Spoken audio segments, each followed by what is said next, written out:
Seguimos con el tema de hoy, cómo identificar la conducta suicida. Para ello ya tenemos a nuestro invitado, tenemos a Julio Pomareda Llanos, él es psiquiatra y psicoterapeuta del Hospital Hermilio Valdizán. Julio, ¿cómo estás? Buenos días. Muy buenos días, Stephanie, muy buenos días, Martín, muchas gracias por la invitación. Qué gusto tenerte con ¿Qué tal? nosotros No, Julio, nuevamente, sí. Julio. Gracias, muchas gracias. Julio, es un tema, creo, muy importante de tratar, ¿no? Por las cifras que hemos estado diciendo, de cómo lamentablemente, pues, aumentan, ¿no? Las personas que deciden quitarse la vida. Pero la primera pregunta que te quiero hacer es, ¿no? ¿Cómo podernos darnos cuenta? Porque yo he visto casos que nunca me di cuenta. Mi hija, no sé, de repente llegué a la casa y lamentablemente la encontré muerta. Entonces, ¿cómo podemos darnos cuenta? ¿Qué señales podemos visualizar que nos pueden alertar de que la persona puede estar pensando en quitarse la vida? Bien, Martín, para responder tu pregunta, quizás lo que tenga que iniciar diciendo es algo que lo dicen en muchas otras entrevistas, en muchos otros programas, en mucha información que está difundida en la web, que es que las señales usualmente vienen por grupos de riesgo. Es decir, si es que uno quiere evaluar el riesgo suicida, es que es conveniente evaluar en qué grupo de riesgo se encuentra esta persona. Por ejemplo, las personas que tienen un problema de salud mental, hablando por ejemplo como la depresión, esa persona está en un grupo de riesgo. Este grupo de riesgo ya le da un riesgo de suicidalidad, por decirlo así. Otro grupo de riesgo son las personas que consumen sustancias psicoactivas, llámense drogas, alcohol, tabaco, marihuana, cocaína. Son personas que tienen este riesgo suicida también aumentado a comparación de las que no están en ese grupo. Y así hay otros grupos de riesgo, como por ejemplo las personas que tienen problemas a nivel de su personalidad, personas que tienen enfermedades crónicas degenerativas, personas que tienen la salud muy deteriorada y de repente están ya desahuciadas por la parte médica. Hay bastantes grupos de riesgo que es importante identificar. Personas que viven solas, por ejemplo, ¿no? Personas mayores, adultas mayores que viven solas. Es conveniente identificar estos grupos de riesgo porque esos grupos van a tener un riesgo mayor de suicidio.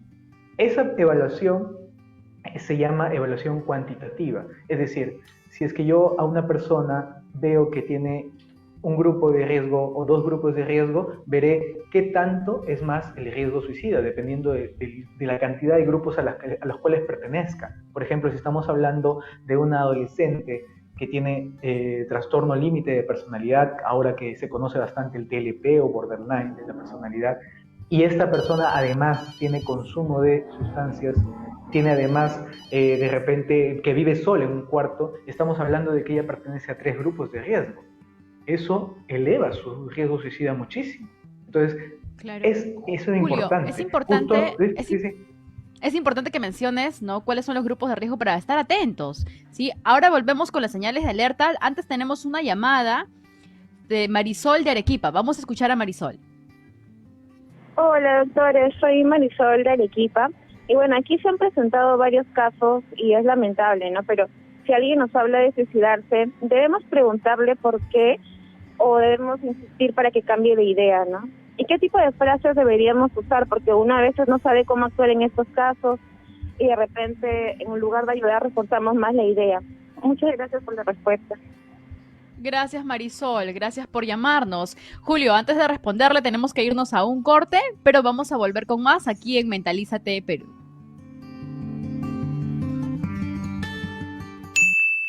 ¿Sabías que el 90% de las personas con conducta suicida hacen saber su intención de manera continua y por cualquier vía? Por eso es importante tener en cuenta cuando amenaza con suicidarse, cuando se aísla de amigos y familiares, cuando se muestra triste, apático, pesimista o irritable y cuando expresa sentimientos de odio por sí mismo, sintiéndose culpable. La vida es un proceso, cada quien construyendo su reto y al mismo tiempo uno siente rincones inciertos. Miro al cielo, pido al mundo respuestas a esto que me Seguimos en Mentalízate Perú, como todos los sábados y domingos. Stephanie Cirilo y quien te habla, Martín Zurita, nos acompaña. Y hoy estamos hablando de cómo identificar la conducta suicida. Yo creo que es clave, Stephanie, lo que hablaba Julio, ¿no? Cómo agrupar, ¿no? En los grupos, por ejemplo, de las personas que sufren trastorno límite de personalidad, que vemos que son personas muy intensas, muy impulsivas, que encontramos autolesiones, que un error es retarlos, porque realmente sí pueden cometer, ¿no?, este acto suicida. También, por ejemplo, las personas que consumen drogas. Entonces, esto nos ayuda a darnos cuenta, ¿no?, el riesgo, ¿no? Cuáles son los factores de riesgo que pueden llevar a esa persona, ¿no?, a querer intentar acabar con su vida. Así es, Martín. Recuerden tomarse en serio cualquier manifestación, amenaza o sospecha de suicidio, ¿no? Y valorar el riesgo en base a los factores de riesgo que pues Martín y el doctor han mencionado. Y hay que ya olvidarnos, desterrar esos mitos, ¿no? De que hemos escuchado a Martín varias veces que dicen, ¿no? Las personas que hablan de suicidarse no lo hacen, solo quieren llamar la atención. No, no es que quieran llamar la atención o no es que quieran acabar con su vida, ellos quieren acabar con el sufrimiento, ¿no? Hay que mostrar, tener empatía para entenderlos. Sí, otra de los mitos que escuchaba Martín, por ejemplo, es que quien siente que ya no puede más, no tiene que sobreponerse, echarle ganas, salir adelante. Esto es mucho más complicado que unas frases positivas o unas frases de motivación, ¿no? Y otra frase es, todos los suicidas son desequilibrados mentales. No, son personas como nosotros, ¿no?, que tienen problemas, que han pasado por situaciones bastante difíciles, ¿no?, que aún no han podido superar. Es por eso que estamos el día de hoy para seguir hablando de ese tema, Martín. Así es, ya sabes, no hay que minimizar, hay que buscar ayuda profesional. A veces la ignorancia es soberbia y atrevida. Si ignoramos algo es mejor callar, ¿no? Callar y aprender, ¿no? Cuidado, como repito, ¿no? Cuidado con los retos, ¿no? Los retos son muy peligrosos. Entonces, depende de nuestra tolerancia, comprensión y respeto hacia esa persona para realmente, ¿no?, poder ayudarlos. Así es, Martín. Recuerden que pueden llamarnos, estamos en vivo, son las 10:35 de la mañana al 330-8500, al 330-8487 y también a la línea gratuita que tenemos a nivel nacional al 0800-000-71. También pueden dejarnos su audio por WhatsApp al 988-720-137 o escribirnos a la fanpage de Mentalízate Perú. Estás en Mentalízate Perú por Nacional.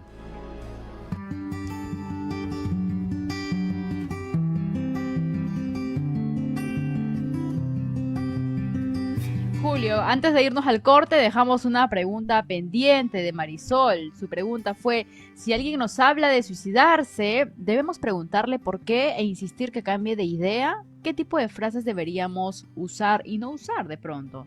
¿Qué podríamos responderle Marisol de Arequipa?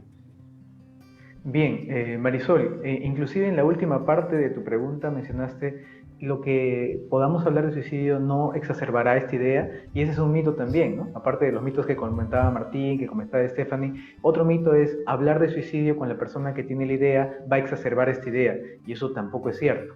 Pero lo que preguntaba Marisol es acerca de cuáles son las frases que podemos decir, ¿no?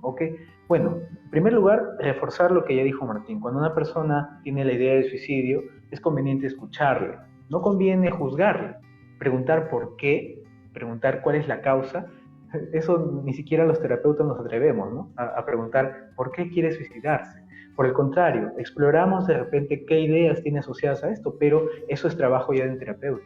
En caso sea alguien conocido, en caso sea alguien que uno valora o que uno quiere ayudar, lo que conviene es escuchar cuál es la situación en la que está. Una escucha activa, como bien lo dijo Martín hace un momento, no solamente consiste en prestar el oído, sino prestar toda mi atención. Mi lenguaje corporal también tiene que estar dirigido a esa persona. Y si es posible, y si sé hacerlo, proteger, validar a esta persona. De repente brindarle esa frase que a todos está difundiéndose bastante, ¿no? Estoy aquí para ti, para escucharte, estoy aquí para ayudarte en lo que yo pueda. Entonces, sentir que una persona no está sola, que hay alguien con la que puede contar, es bastante valioso y es muy reconfortante para una persona que está en sufrimiento, que justamente lo que decía Estefan, la persona que está con ideación suicida generalmente, casi siempre, está en sufrimiento. Entonces es necesario que alguien aplaque su sufrimiento. Yo cuando converso con los pacientes le digo, a ver, si usted ve a un niñito o una niñita que se cae y está llorando, usted le dice, ya párate, que no duele. Hay algunas personas que lo hacen, ¿no? Pero en lugar de eso, si es una niñita pequeña, es un niñito pequeño, lo que conviene es ir, darle la mano, auxiliarle, decirle ya, tranquilo, ya pasó. Lo mismo es conveniente hacer no solamente con las personas externas, sino también con nosotros, ¿no? Pero en el caso de las personas que tienen ideación suicida, decirle, oye, ya, ¿sabes qué? Olvídate de eso, eso no funciona. Eso no funciona porque el suicidio es una, o mejor dicho, la posibilidad de suicidarse es una idea que está asociada a una creencia en las personas. O sea, las personas que tienen ideación suicida tienen una creencia y las creencias son muy difíciles de cambiar. Es decir, yo si le planteo que cambie de idea no va a ser posible, no funciona así. Estas creencias se adquieren pues conforme uno va creciendo. En la infancia uno va asentando creencias. Son como cuando uno adquiere los principios, los valores. Uno adquiere los principios, los valores desde pequeño y de grande nadie le va a cambiar eso, ¿no? Porque alguien le dice. Igual son estas creencias. El suicidio, por eso es que hay algunas personas que tienen esta posibilidad en mente y otras que no. Hay algunas personas que han aprendido que esa creencia es válida, que es posible, que es una posibilidad. Hay otras que no han creído que no, pues, ¿no? Que no es eso. Julio, a veces tenemos un familiar, ¿no? Que está pasando por esto, entonces dice, vamos a ayudarlo y vamos a buscar ayuda psicoterapeuta, vamos al psicólogo, pero a veces algunos se resisten, ¿no? De ir a un psiquiatra también. Entonces yo quisiera que tú como psiquiatra, ¿no? Que le cuente a todos nuestros oyentes, ¿no? El papel fundamental que juega el psiquiatra, ¿no? En estas personas que ya están pensando en quitarse la vida.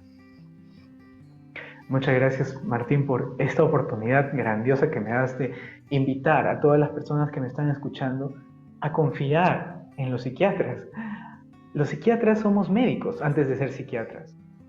Yo pienso de que ser médico o quien es médico está, digamos, en la mente o en el común de las personas como alguien que ha estudiado para mejorar o para curar o para aliviar algo. Igual somos los psiquiatras, también hemos estudiado y nos hemos capacitado para aliviar algo. Este algo es la mente, son las dolencias mentales.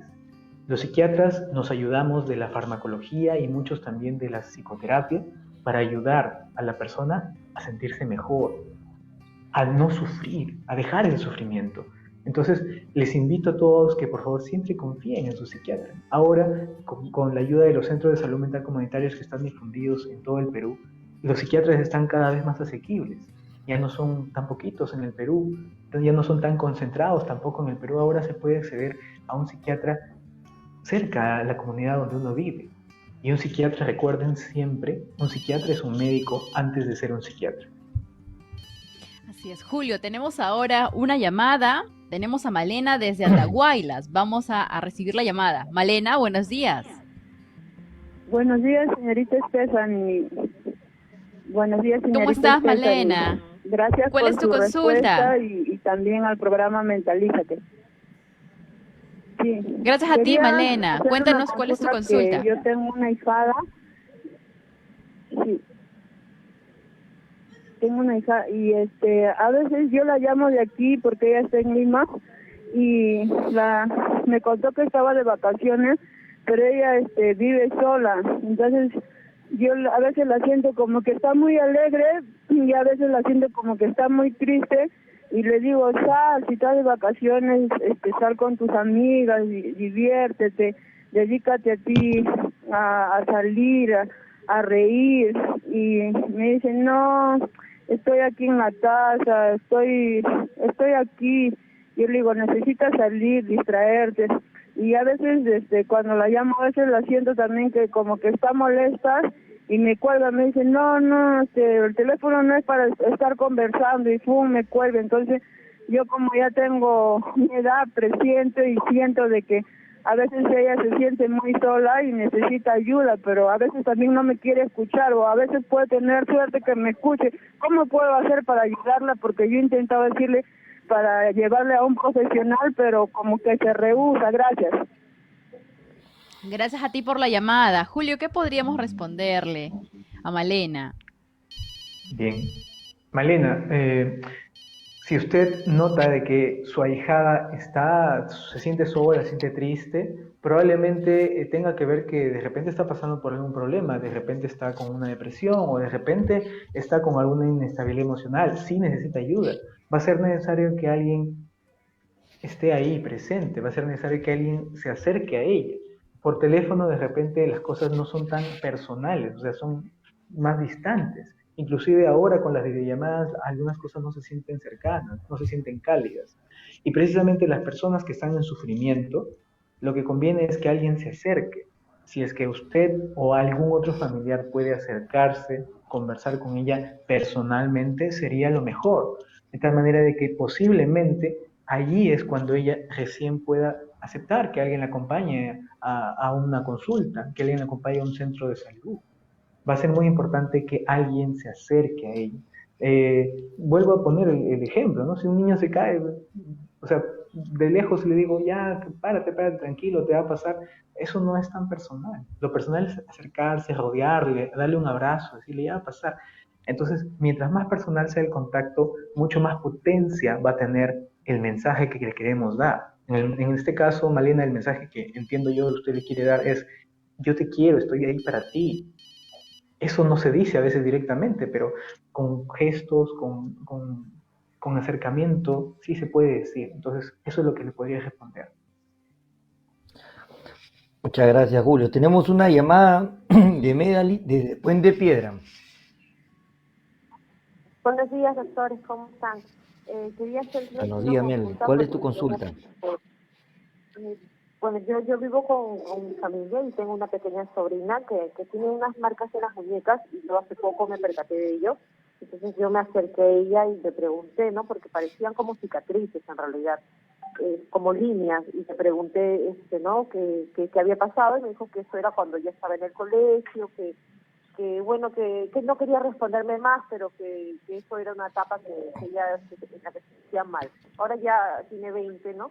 Que está trabajando, incluso ha empezado sus clases en la universidad, pero siempre yo la veo así como que muy triste, ¿no? Como que su visión respecto a lo que pasa siempre es negativo, ¿no? Ante todo siempre pasa algo y no es no ir mal, que porque yo nací, incluso a veces se cuestiona esas cosas y a mí me preocupa es que esto haya sido un intento de suicidio, quizás con depresión, y qué es lo que yo podría hacerla para ayudarla, qué podría hacer yo para ayudarla, porque no sé cómo reaccionar ante esta situación. Gracias.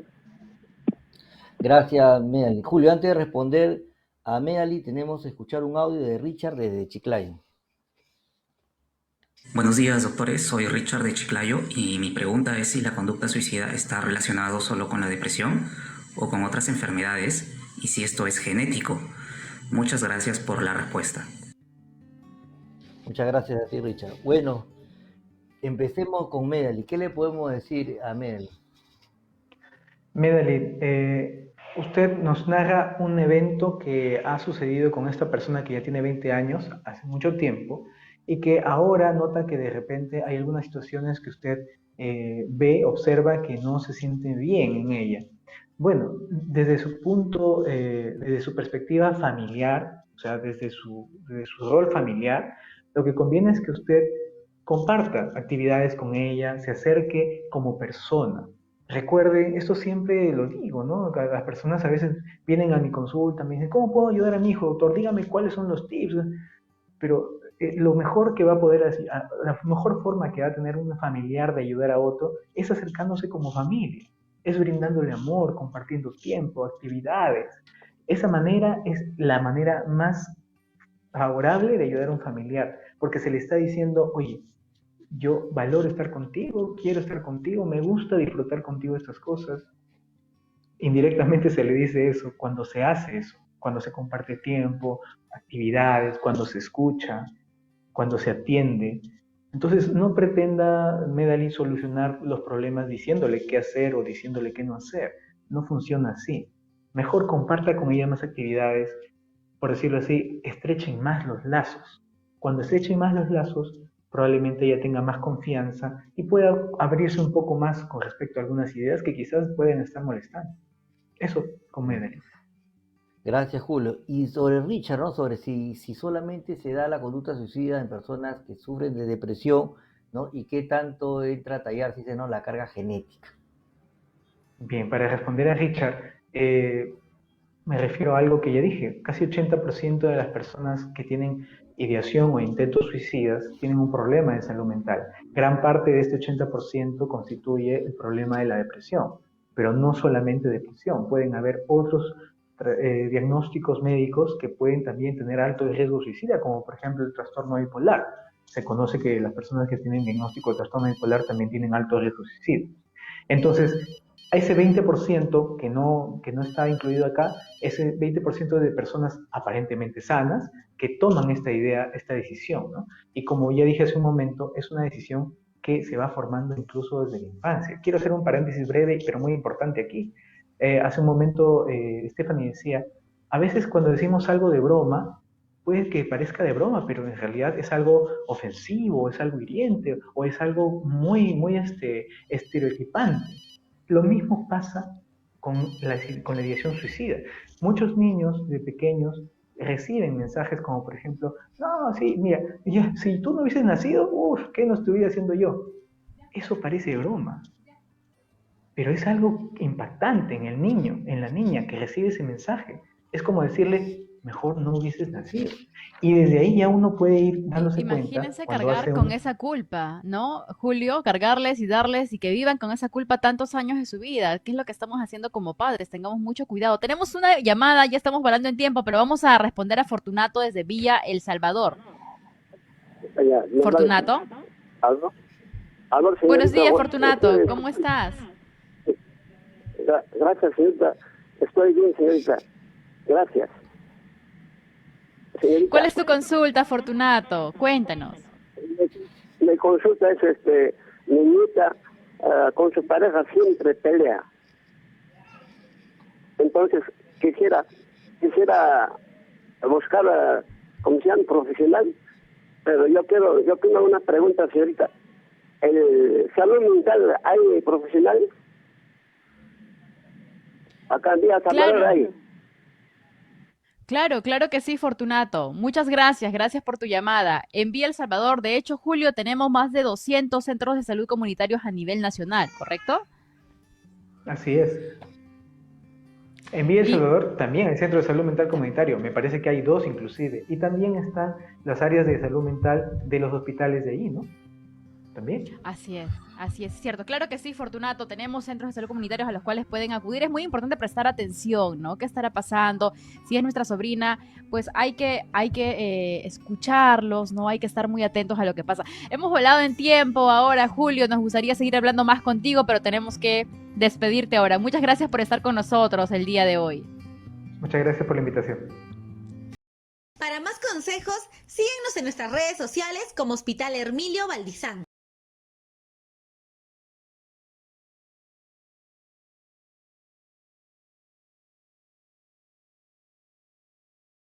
Gobierno del Perú. El Perú primero.